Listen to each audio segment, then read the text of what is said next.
શુભ સોગડ્યું ભગવાન બુદ્ધ ને એના સત્સંગમાં એક માણસ ઉભો થઈને બોલ્યો કે ભગવાન આ તમે જે બોલો છો એ જુવાન વર્ગ આ તમારો સંદેશો ઉપાડી લે તો આ દેશમાંથી અજ્ઞાન વ્યુ જાય। ભગવાન બુદ્ધ જ્યારે જન્મા જુવાન થઈને જોયું તો પંડિતોએ આ દેશમાં એવા ધર્મ હલાવ્યા હતા, યજ્ઞની અંદર ઘેટા બોકડા ને વાસડા કાપી ખાતા હતા। એના શાસ્ત્રો કહે છે, હું નથી કહેતો, એના વેદો ને એના શાસ્ત્રો બોલે છે, એની મનુ સમૃદ્ધિ બોલે છે। ગા વિરોધે તો ગૌ મેઘ યજ્ઞ, એમાં રીતસર લખ્યું છે ગાનું બુકા ઓલા બ્રાહ્મણ લઈ જાય, એનું હૈયું ઓલા બ્રાહ્મણ લઈ જાય, કરોય ઓલા બ્રાહ્મણ લઈ જાય, ભંડાર ઓલા બ્રાહ્મણ લઈ જાય। આવા વિભાગો કર્યા છે। ભગવાન બુદ્ધે વિરોધ કર્યો, પછી ભગવાન બુદ્ધનું અનુકરણ કરીને મૂક્યું, નકર આ મૂકે એવા નહોતા, આ કોઈ દી સકુરિયા સુધરે એવા નહોતા। ભગવાન બુદ્ધનો અહિંસાનો માર્ગ જોઈ એનું અનુકરણ કરી અને એને મૂક્યું, પણ બુદ્ધ હારે વિરોધ કાયમને માટે રહી ગયો। એ વિરોધ હજી સુધી હાલ્યો આવે છે। એટલે ભગવાન બુદ્ધ કહે છે, ભગવાન બુદ્ધને કીધું કે બાપુ જુવાન છોકરા તમારો સંદેશો ઉપાડી લે તો જલ્દી આ દેશમાંથી અજ્ઞાન વ્યુ જાય। ભગવાન બુદ્ધે નિહાકો નાખ્યો, નાભિયેથી નિહાકો નાખ્યો ભગવાન બુદ્ધે કે આ દેશમાં કોઈ જુવાન છે જ નહીં, આ દેશ જ ગઢાનો છે અને બધ્યું બાયું ગઢા જણે છે, બધ્યું બાયું ગઢા જણે છે। એકબીજા સામું જોવા માંડ્યા બાયું ને ભાયું કે ભગવાન બુદ્ધ આવું કે ગઢા જણે।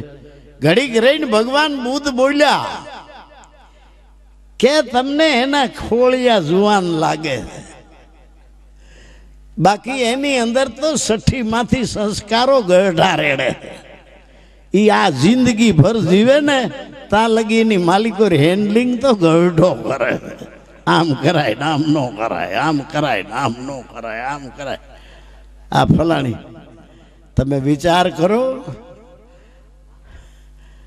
આ દેશની અંદર છૂતાછૂત આભડસેટ અન્યાય જુલમ જોઈ જોઈ અને જેટલા ઓરા છે ને એ હિન્દુના બ્રાહ્મણમાંથી થયા, જેટલા ઓરા એ હિન્દુના બ્રાહ્મણમાંથી થયા, જેટલા ખોજા એ હિન્દુના લુવાણામાંથી થયા, જેટલા મોમના એ હિન્દુના પટેલિયામાંથી થયા।